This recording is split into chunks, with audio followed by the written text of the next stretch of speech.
Good afternoon and welcome to the Executive Member for Economy and Strategic Planning Decision Session, Wednesday the 20th of October.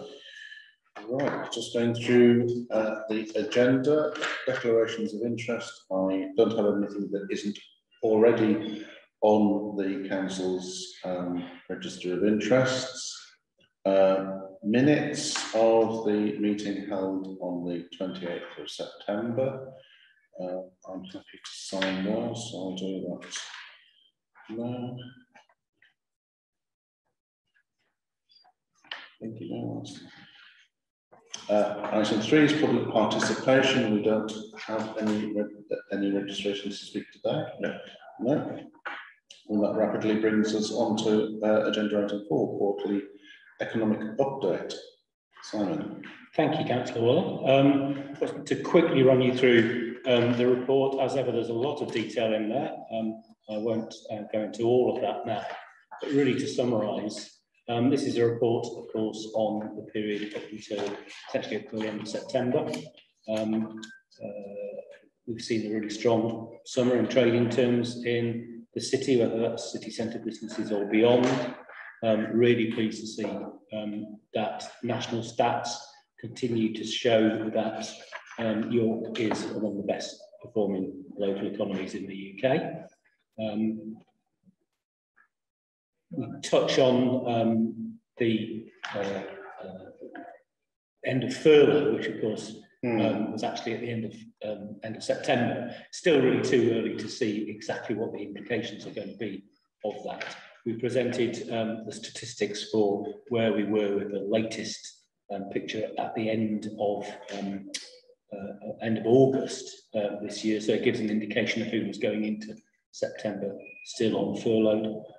There were still about 3,000 employees in York on furlough as we went through August and into September. We won't see the impact of them coming through into statistics for some time, but we're keeping our ears very close to the ground. At the moment, I'm pleased to say we're not hearing business intelligence to suggest that there are a lot of people being made redundant, but we'll just have to see where we get to with as those statistics come through. On the other side of the coin, there are a lot of jobs vacant in York at the moment. We've been monitoring job adverts in York since the beginning of August, and they're now, I think, checked earlier this week, and there were nearly 3,500 vacancies, shown as being within 5 miles of the centre of York. About a third of those in hospitality, and some real issues there. We've heard that from businesses across the city. Big challenges in terms of recruitment. Of course, we've been working closely with our colleagues in the skills team and in York Learning around that, and really pleased to see recent coverage for the sector-based work academy that's been launched with the hospitality sector, helping people go in to explore whether chefing might be a good option for them. And beyond that, lots of work really around how we support employment in the city. Be a big theme in your business week, which is coming up in just 3 weeks' time. Again, we've got targeted work with the hospitality sector within that, but we've also had, in the last few weeks, we've had detailed conversations with the rail industry and a series of other sectors around where we are in the employment situation. So, say lots of intelligence from businesses that there's significant challenges in recruiting staff. Also some significant challenges in terms of supply chain as well, whether that is the availability of input materials for businesses, stuff that's just not available because of the COVID pandemic, or whether it's prices. There's certainly a lot of volatility in prices at the moment. Not yet absolutely clear whether these are permanent price increases, but lots of prices of things going up and dropping down again. So timber had increased very significantly in cost. It's now back down to 2019 levels in terms of cost.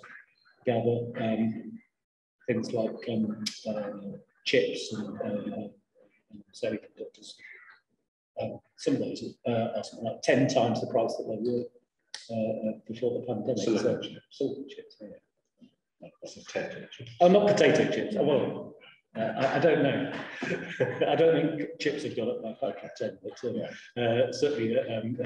semiconductors have partly as a consequence of American policy with China and partly as a consequence of supply chain. So lots of changes going on there, and very difficult to give one reason for all of this.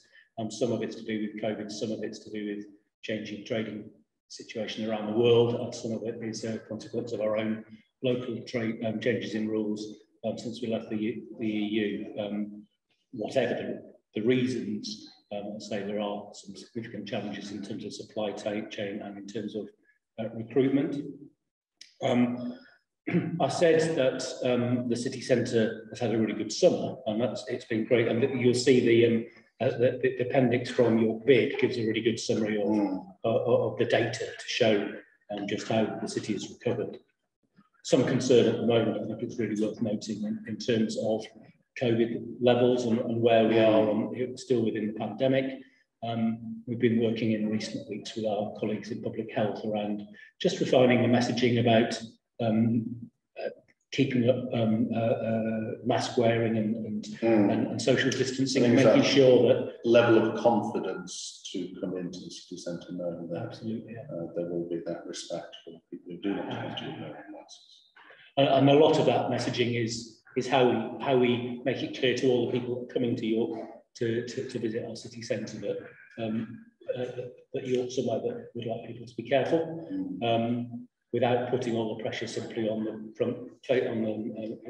customer-facing staff of businesses to be those who have to do it. So we're working on some refined messaging with our public health colleagues and talking with the business community about how we might do that.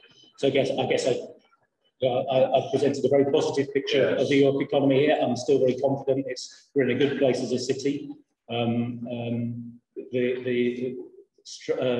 Cities like York, relatively small cities with a very strong economy, I think ultimately we'll bounce back strongly. There just are still some short-term challenges in terms of making sure that we don't go back into a difficult position with COVID. I mentioned briefly York Business Week. I'll just take the opportunity once more to remind you that York Business Week is now just 3 weeks away. We've got a really good programme together, and you can see on the website all the sessions that are available. We've worked with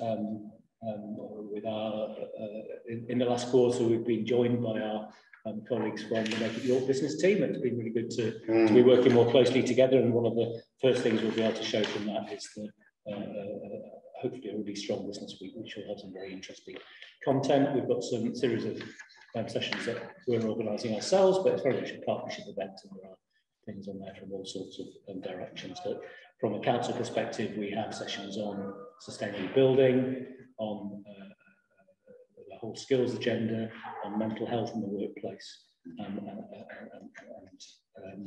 on the zero carbon agenda as well. So some really interesting sessions, and hopefully something that people and businesses will enjoy. Of course, we'll be focusing strongly on the Good Business Charter, which we signed up to over the summer, which will be, as we've said for some time now, a central plank of our economic strategy, which you'll hear about a little bit later in this meeting. I was very pleased this morning to see that our certification from the council's perspective in terms of having signed the Good Business Charter had come through. So good progress there. I'll leave my summary of what's quite a long report there, but obviously very happy to answer any questions. Okay. All right.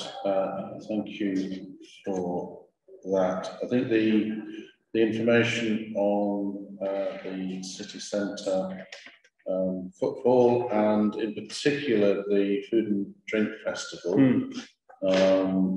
did show that was a judicious investment from the ARG funding to make sure that took place. There was the confidence for them to do that, and there was a lot of activity for a range of age groups. there's 1,200 school places, and I think that hit many different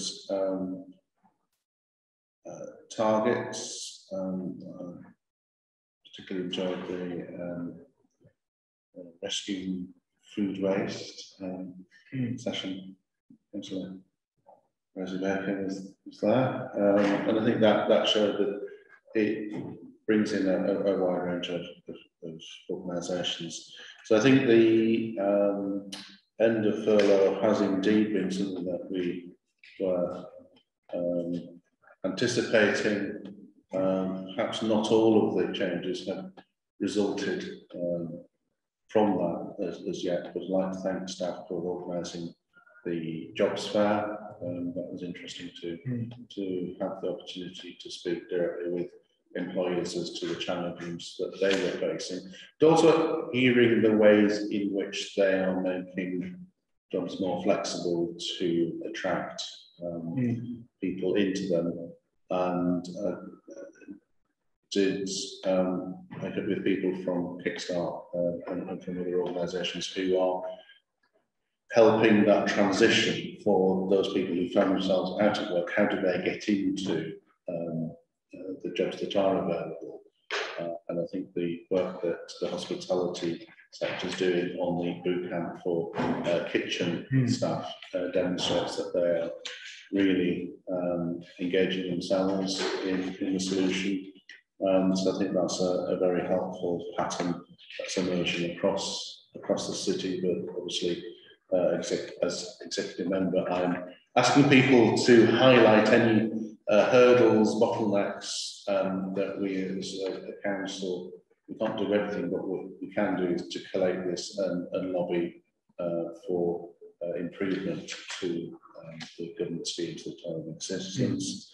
I'd like to thank staff for the work that they did with ETAS, and the Bosch visit showed a confidence from an international company with the work being done in York, and that really did emphasise work being done on retaining graduates from the University of York in a specialism that the city has in that front, and the potential for more growth.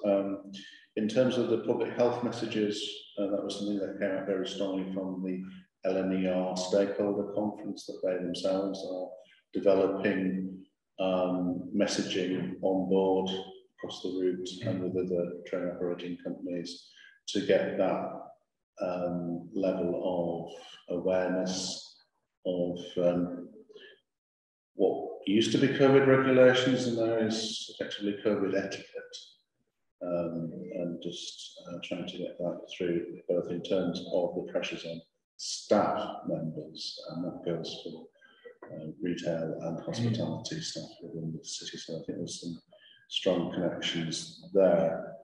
Obviously, grateful for the work that's been done for the bid for York to be the home for UK Rail headquarters. Can't think of anywhere more appropriate to have that. And I think it's important, the work that's been going on to ensure the green jobs. Announcements yesterday, how do we install all of those air source heat pumps? And I think that's an important factor of translating a lot of headlines into tangible jobs and skills training, so that people in the city are able to get the appropriate qualifications and go forward. But very mindful that thinking back to the economic projections of 2008 when I became leader, and we were in a situation where the jobs projection was very dire. To have so many vacancies at the same time now does show the challenge. I think it's something that I'm grateful for the work that staff are doing to address that, because we do want York to be a successful economy for all. And the communication that we have with small businesses has never been better, and I think that shows a significant input to our approach to government consultations and bidding, and going forward, I'd like to see that maintained. And yes, we are still working through this thing called Brexit, which hasn't completely happened, and so one hopes that there can be a revisitation of some of the elements of friction in trade that is holding back businesses on both sides of the border, on both sides of the Irish Sea. So I'm grateful for that quarterly update.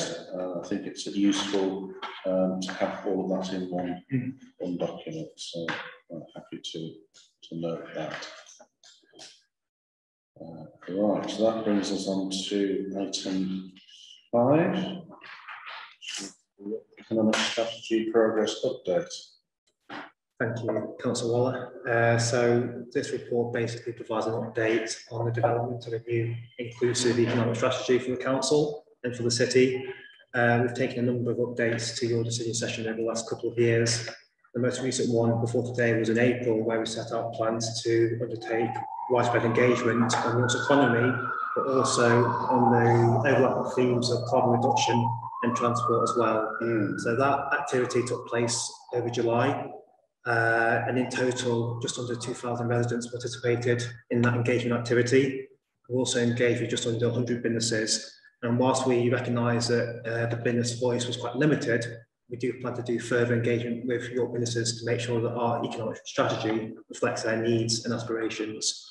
So in terms of just a headline overview, some key findings from the engagement activity, and this is encapsulated in Annex 1 of the report.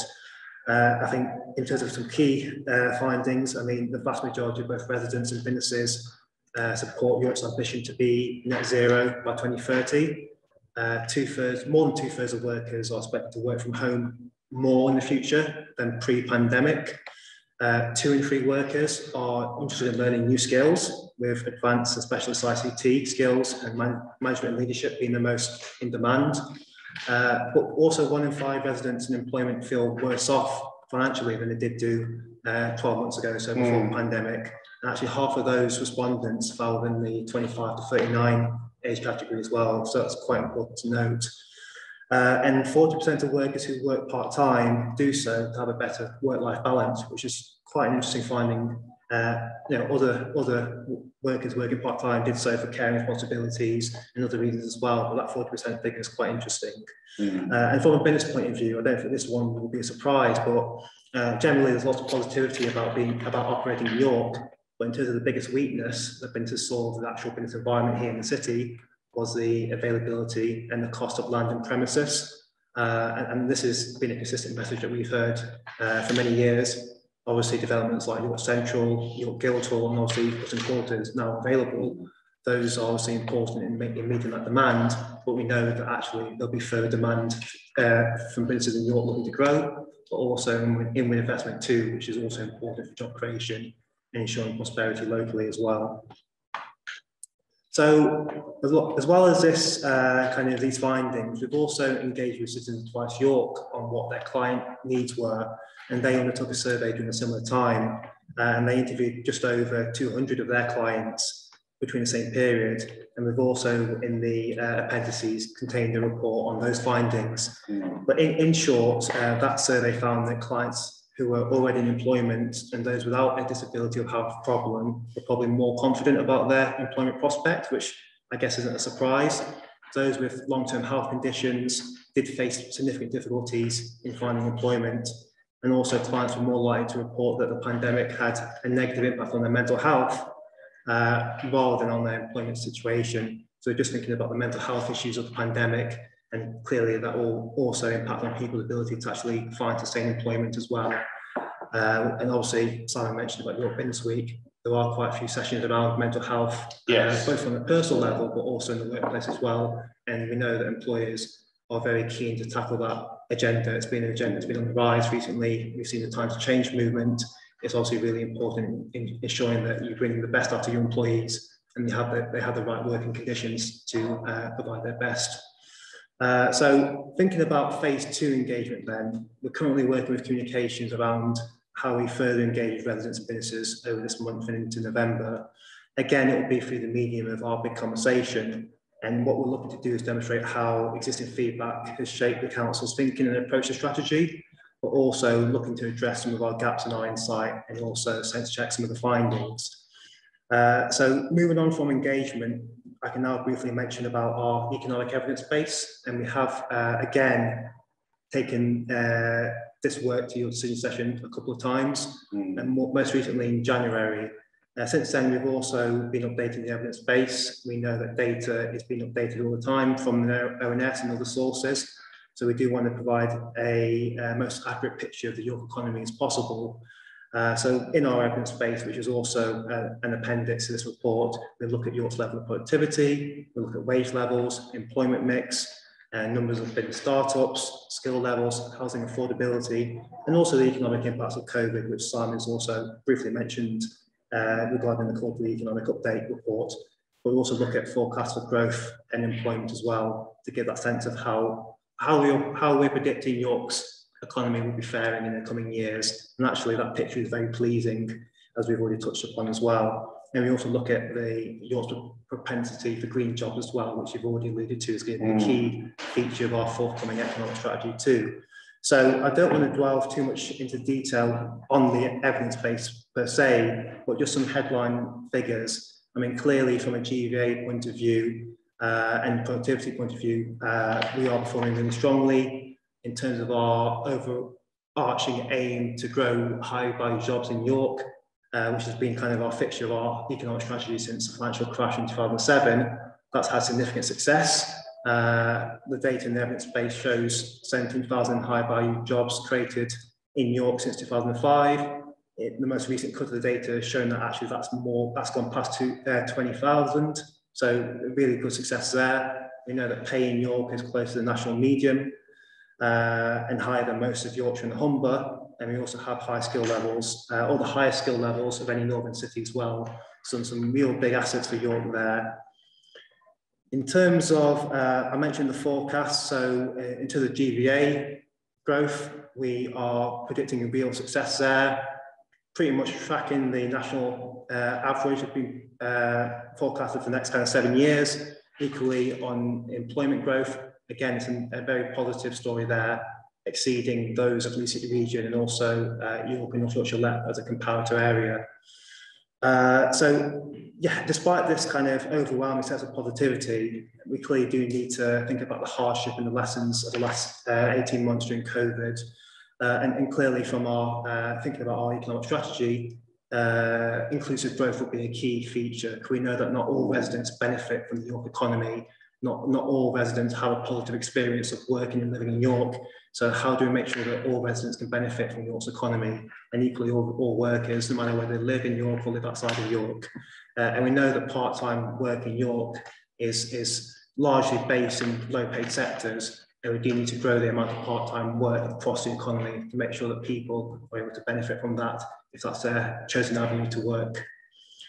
So moving into kind of our direction of travel for the new economic strategy then, previously we've already outlined our ambition for a twin track approach, so that focus on developing high paid jobs, which has always been a feature of our approach to the economy, but also that renewed focus on inclusive growth, thinking about continuous learning and improving social mobility.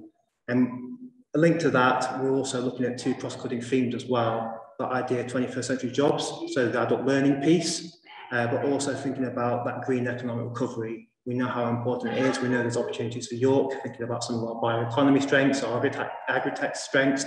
We also know that, as I mentioned before in the survey findings, businesses are looking at the green economy, looking at what that means for them, and they do want to contribute to a net zero city. So in terms of kind of how this all shapes up in terms of our approach then, we've outlined 4 headline commitments, and this basically sets out how we're going to work with businesses, residents and partners to make sure that economic growth in York is both inclusive and also sustainable. So the 4 headline commitments, and they're in the report, but we've also got a separate annex that has them out in a bit more detail in terms of what that means from a priority point of view. So we've got an economy powered by good business, bringing into light the work of the Good Business Charter. Obviously, we're the UK's first good business city, Good Business Charter city, and we've got that accreditation, as Simon mentioned. I think 4% of the Good Business Charter's membership right now is in York, which is obviously pleasing. We want to grow that. We also want to support businesses to be ethically responsible in terms of how they do business as well. So working with them to decarbonise, working with them to create more work experience opportunities locally, more local internships, that whole graduate retention piece, really important. The second priority is creating the right conditions for sustainable growth. So what we do around business support to make sure that we're supporting entrepreneurs and businesses to be resilient, to grow. What we do around improving access to affordable and good quality workspace, again, really important. And we know from businesses that's one of the biggest challenges to be in New York. And also how we make sure that FE and HG provision is shaped by the needs of businesses. And there we bring in the work of our skills team and also partners across the city around the council's 10-year skills plan. Our third kind of headline commitment is a thriving local workforce. And again, this touches upon some of the kind of key priorities in our 10-year skills plan. So making sure that all residents and workers have access to training and upskilling support, how we broaden those part-time opportunities across York's economy, but also how we improve career prospects, provide more apprenticeships at higher levels, but also in STEM. And I guess the last headline commitment is, you mentioned about Brexit and changing trade relationships. Well, York's still a globally connected city. We know how important those trade links are to our European neighbours, also in other areas of the world as well. So how we support businesses to expand in new global markets, and we're doing a lot of work with DIT on this, how we maximise existing linkages between York and other cities and countries, both from a civic point of view, but also from a knowledge-based point of view, thinking about our institutions, universities, some of their research, again, really important. And then finally, I guess, how we attract that kind of private sector investment in York, how we support that job creation, but also how we use York as a focal point for inward investment for the rest of the region, recognising York's place brand and how attractive we are as a place for people to invest. So this is the approach that we're taking to the economic strategy, and we will be at scrutiny, an informal scrutiny as well, to allow other members to help add their voice to the process. And our direction of travel is basically to be at executive in January with a final document for sign-off. And we do want our economic strategy to be engaging. We will be using case studies to bring these priorities to life and shining a light on the good work that's already happening in York. And, you know, as Simon's mentioned already, there's plenty of great stories across York's business community, and we want to empower more, basically. So thank you. Thank you very much for that. Quite a lot in the report, and I think it's important that you utilise Business Week as much as possible to really rack up that evidence base. I'm conscious there's a lot of effort going into analysing the data that is available, but some of those mismatch issues, it is not clear.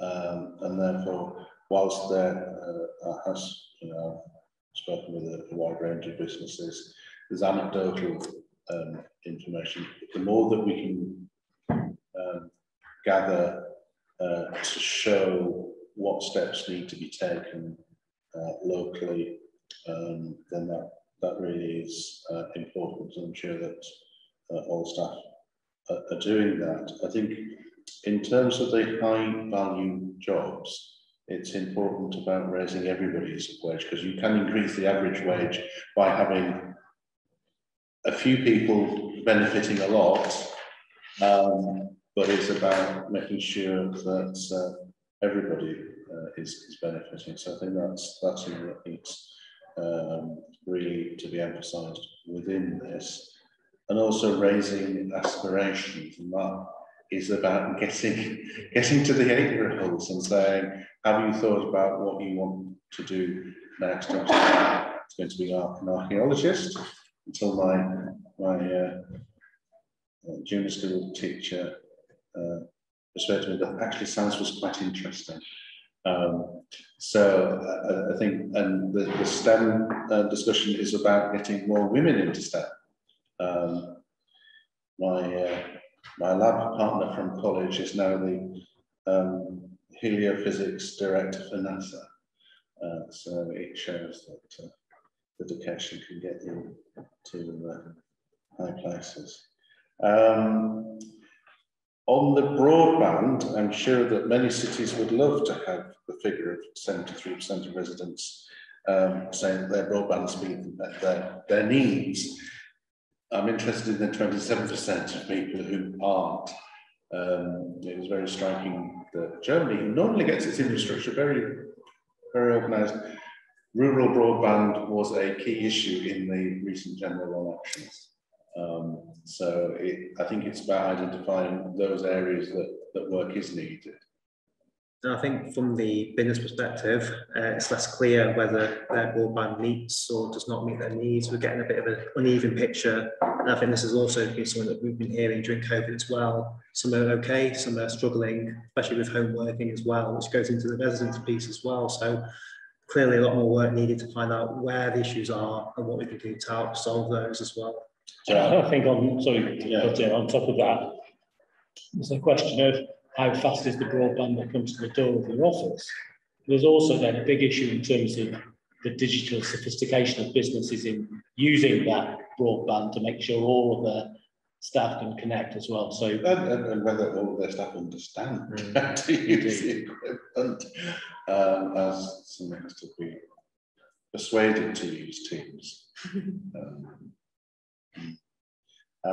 But I think as Gigabyte City is one of our selling points, I mean, I do think that we really do need to be on top of that and exploring how that's addressed, whether it's staff at home connecting to the office, or whether it's the office. I remember a decade ago, a number of the business parks commenting that actually the schools and libraries in the city had a better broadband connection than they had because the council had made that investment, and they were feeling a bit left out. Obviously, there's been a little work since then. I think in terms of understanding why people are going for part-time work, I think that's an important aspect to understand, that whether it's as a choice, and it's very telling the number of employers who are tailoring posts to fit with that choice, that childcare is expensive, and that there are many people who are carers to family members, and therefore are ensuring that people are not underemployed. That it is actually and so getting that information, I think it's important to connect with CAB, because they do have that information at the cold face. Certainly with the green jobs, and we touched on that before, there's a lot to talk, but actually having a strategic view about how the region insulates its pre-1919 single brick terraces, and of which there are hundreds of thousands in the region, and having a long-term investment. One of the problems in the past has been that each government scheme has run for a 12-month period, and by the time you get used to it, the time's come to an end, and that's, well, will it continue? And I think from the perspective of businesses investing in training staff and appreciating that there is a pipeline of work, having a consistency of a programme that is many years in gestation is an important factor. And it's certainly one thing, just to jump ahead a bit, but certainly it's something that the construction industry is saying, yes, we're very interested in passive house, but how many of them will be built, and will there be sufficient to merit the investment? So I think that's something, and I'm pleased that you've listened to me talking about the LGA report on the projections of green jobs, whether it's in energy production, energy efficiency, the whole raft of electric vehicle and installation, and starting to flesh that out. And I know that your Aston Bryan College are very keen to point out, you know, we're one of only 11 authorities in the country with an agricultural-based college in their territory. And I think that's a key advantage there. And I was delighted to go to the launch of the Centre of Excellence for Heritage Skills at the Minster, which I think it was interesting to see what is being done there to link modern technology for stone cutting, which liberates crafts skills for the other work. I understand it took the craftsman a fortnight to deal with one of the Queen's ears on her statue, so it shows. But that is helpful because it shows the difference of the York Skills Plan versus any other city that to have heritage in there. So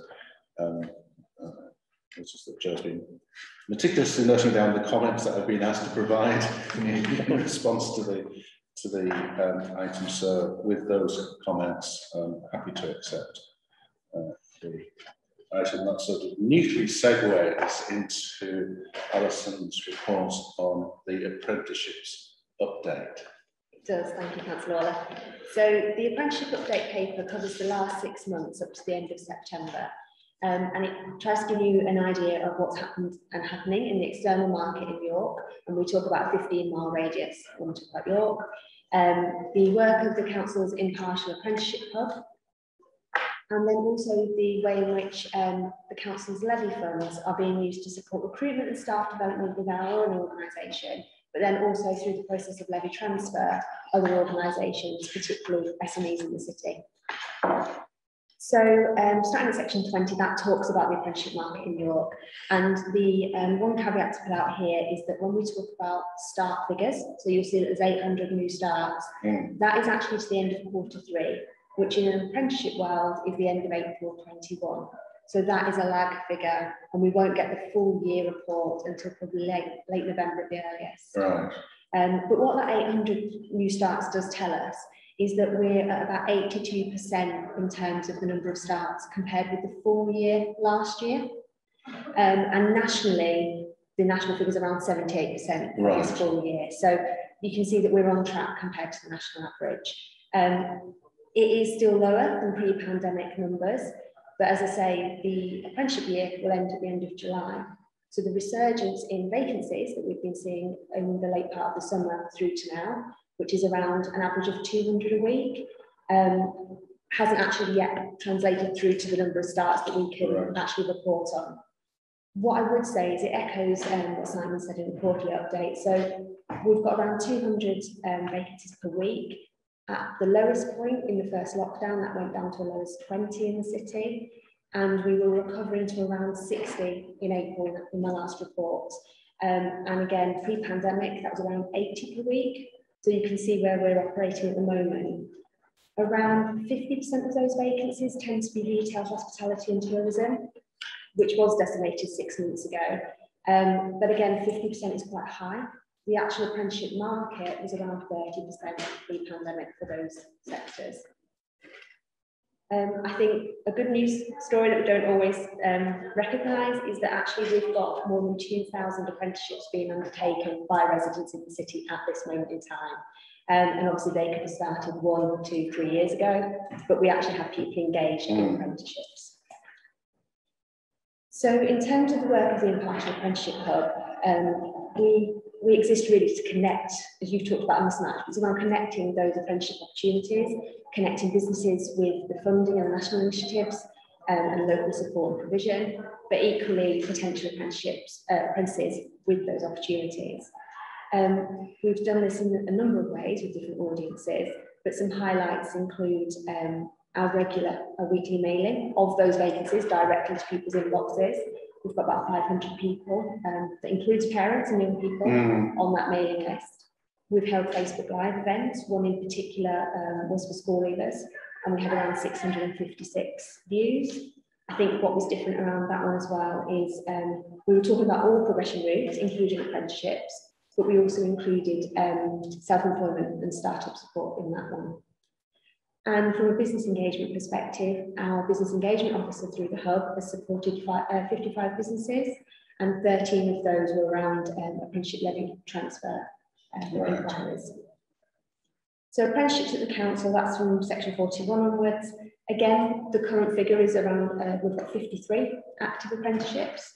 Again. Yes, it was mentioned at last night's housing scrutiny. Oh, interesting. That they have 40 apprentices in the repairs and maintenance team, which is really hoping to fill a gap in an area where there's a shortage. Absolutely, and I know that department's got a strategy for doing that succession planning. And I think within the last 6 months, we've had 17 of those 53 have started. And of those, 10, so more than half, were actually new recruits into the organisation as well. So with the pandemic backdrop, it shows how we're really utilising it to support the council. You've mentioned the trade roles. And really at section 46, I won't go into all of the detail, but you'll see the snapshot there of the continued interest from managers in different departments across the organisation through what we call expressions of interest, EOIs, and you'll see that there's a various stages of if they've been approved and where we are supporting managers to recruit. And the reason we highlight that in particular is that new team in the HR department was established at the beginning of the year, working in conjunction with the economic team and the skills team. We've really tried to focus on making those connections and utilising the support that's out there, including our own levy, as I mentioned. So the apprenticeship levy, from the council perspective, we've actually, since its inception, we've actually spent £519,000 on supporting apprenticeships. And the vast majority of that would be on our own council staff and recruits. 109,000 of that was in the last 6 months. So you can see that we've really put that focus following the introduction of the apprenticeship team and then on to the strategy for transfer. In the paper, I go into detail about all the different variables and how, there's not an exact science about when we collect the data and report, at the very next day it can change. But I think what we have got is a really clear indication that the work that's been taking place is actually helping to reduce the amount of levy that expires on a monthly basis. And it's almost £10,000 less per month expiring for this last 6 month period when compared to the same period a year ago. And I think that's quite a nice indication. And that does track because actually for those same 2 periods, we're now spending 32% more on apprenticeship training and assessment within the council compared to last year. And initially, it will only be a small influence because some of the applications were just started to be processed and funded. But actually, levy transfer, which was the strategy you previously agreed, has actually been really well received, as we would expect, out by our SMEs. And through that process, which the first window was active in June this year, and we've continued to look at applications as they come through, we have so far approved 6 requests, which would actually ring-fence a total of £75,000 to fund apprentices over different lengths of apprenticeship period, but to a maximum of 39 months. And we also have 6 other active inquiries still on the books that Bob, the business engagement manager, is supporting and helping them to actually bring that forward to either an expression of interest or indeed, if they're further than already approved, through to actually securing the transfer. And then the last thing just to say is some examples of those really are, we've had quite a range that align with the strategy. So software developers and digital marketing, but also our early years sector, which is a key sector that needs support. Of those new requests, if they were to all be approved, that's an additional £107,000 that's being requested from businesses in the local area. But obviously there's a piece of work to do there around forecasting the finances, looking at actually how they fit with the strategy and taking that to our task group to approve. And then the final section of the paper just provides an update around the Education Skills Funding Agency and what's coming up from a national perspective and how we're responding locally. As we know, the incentives have been for apprenticeships have been extended to the end of January. We also know that there's a bulk levy transfer facility available, which we will support employers in the city to utilise, but also we need to consider as a council our approach. And then finally, there's the flexi-job apprenticeship scheme, which you'll see the detail in there about providers that needed to put in their applications to be part of that scheme. And that actually closed on the 6th of October, but we won't hear about anything until maybe December time.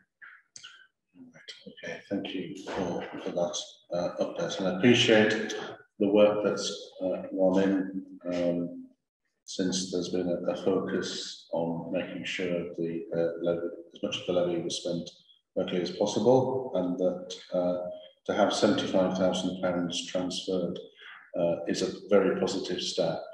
I'm conscious that companies, it has raised their interest so that they are doing things on their own, and therefore there is a sort of snowball effect, which the Bob's team has really triggered. I'm conscious that they did a lot of work beforehand as well, but I think this is really concentrated efforts, and that in paragraph 14 you do say that it's having getting people to look at their own allocated levy, because it had been regarded by some companies as just a flat rate 3% tax, and they hadn't really looked at utilising that as much as they have.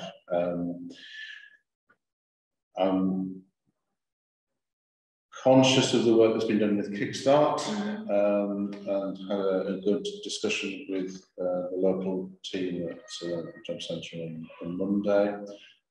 Given that scheme will finish for new applications on December 17th, I just request that whatever we can do to help to promote that as an authority, that we do to help businesses to understand, because I think particularly the 18 to 24 age group, the last 2 years have been a significant hit on their ability to gain experience, to put on their CV, to put on job applications, and you know, that is something that is a hurdle. So whatever we can do to assist with that, and again to show the breadth of apprenticeships, conscious of the work that the team had done to let young people, but also their parents, understand that apprenticeships covers a very wide range of opportunities at different levels, and I'd like to see that work continuing. So happy to receive this report with the additional comments. Thank you. So thank you very much for that. Right, that brings us on to item 7, which is the very latest government consultation on changes to planning. That's right. So, they keep on coming. They do. So this is a consultation from the Department for Levelling Up Housing and Communities on supporting defence infrastructure and the future of time-limited permitted development.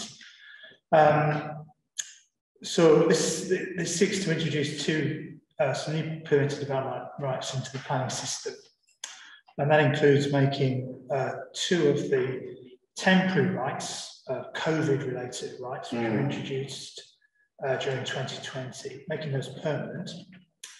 And that's the right for the local authority to hold markets for an unlimited number of days, and also the provision of removable structures within the curtilage of pubs, cafes, or historic visitor attractions. Both of those provisions, as I say, are currently temporary. The consultation does suggest some limitations to go with that PD right, in respect of the one for the removable structures for pubs and cafes and visitor attractions, they'll be related to the height, size, and also the duration they could be kept in place.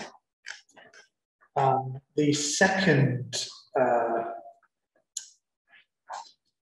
series of permitted development rights are about supporting defence infrastructure.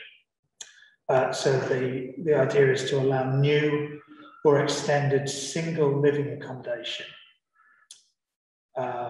developments, and also to allow new development for work and training facilities. And those would, the Defence Infrastructure Organisation would be able to extend those, the amount of floor space within a barracks by up to 25% or 35% of floor space, respectively.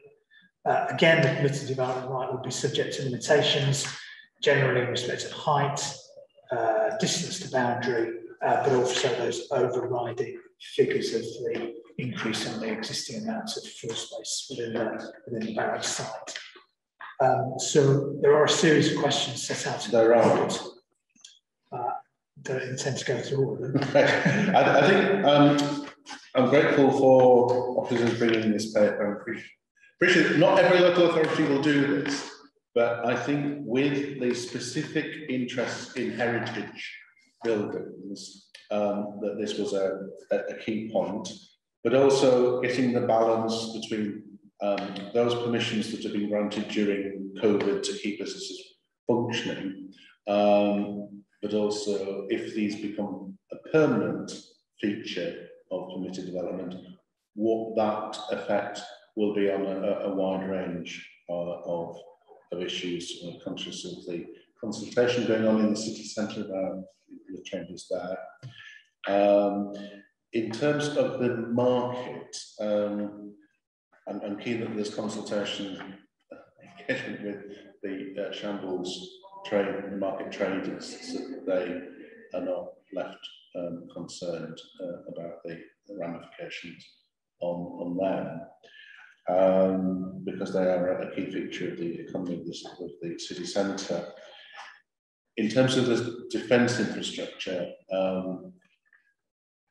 I do have an eye on the local plan, and if there's significant changes permitted within those MOD areas, we wouldn't want to see that adversely impacting the completion of the local plan, because that has implications on everything else, the economy in particular.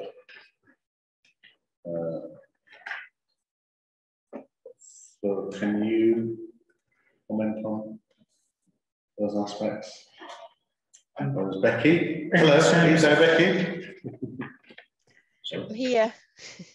In terms of the impact on heritage buildings, a lot of our proposed responses to the questions raise those concerns.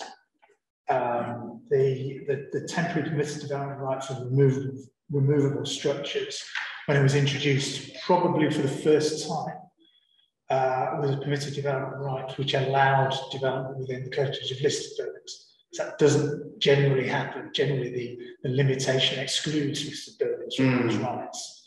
So the owners of listed buildings have the same rights as others, except where they would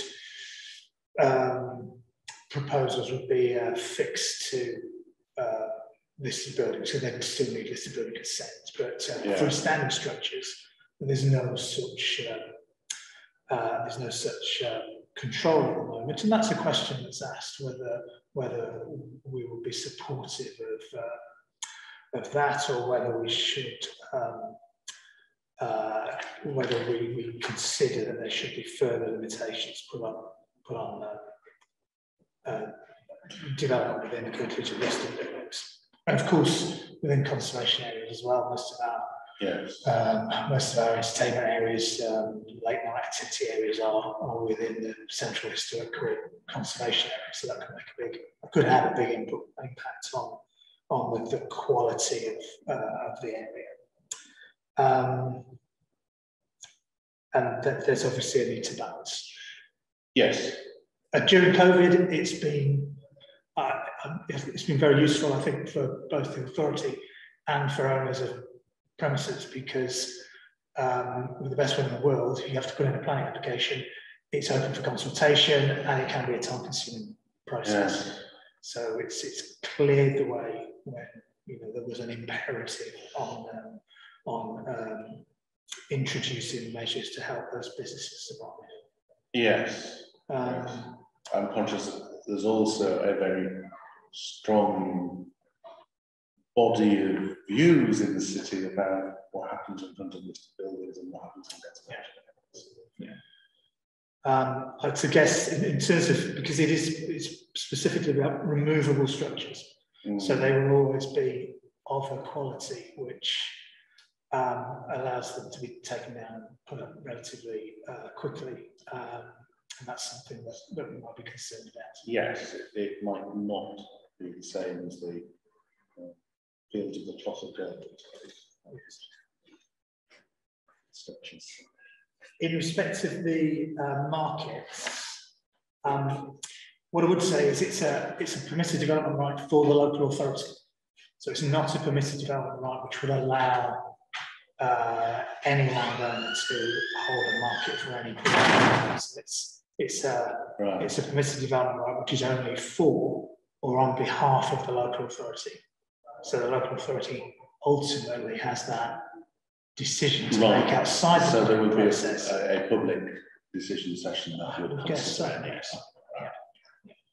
And it doesn't impact on market charter status as well, generally speaking. I think I just wanted that clarified, because there would be people who would ask about that. In terms of defence infrastructure, I doubt whether the permitted development right would impact on the decision making of the Ministry of Defence in terms of what happens to the barracks in the city. I suppose what it would do would be to allow expansion in the short term, and then we would have buildings which we would either which could be convertible to other uses should those barracks be. I just think that's an element. I think because of the announcements of the MOD and that the impact that had on slowing down the local plan, I wouldn't want this to then create a new impediment. And I think we do need to say that whatever you decide, central government, you shouldn't inadvertently delay our local plan again. Yeah. I think that's something that we sorry, just to come in here. That's something that we would definitely agree with, and yeah, we're more than happy to make sure that goes in our response, because absolutely, we don't want anything else to be delaying the local plan. Okay, so with those comments about informing the engaging with the shambles traders before the final response, which is due on the 14th of November, so there's a little time to do that. And I think part of it is really explaining to them what it means, and that it would still, whatever followed as a result of that would still come to the local authority for a decision, and therefore they would have the opportunity to comment there. But I'm conscious that not everybody is looking out for government consultations, and therefore I think we have a responsibility just to flag up to say, this is what we've done, and I think it's helpful to bring it to a public decision session. So I think with those additional comments that I've made, happy to know the content of the report. Thank you very much. That brings us on to item 8, urgent business. I haven't been informed of any and don't have any, so I bring the meeting to a close. Thank you very much.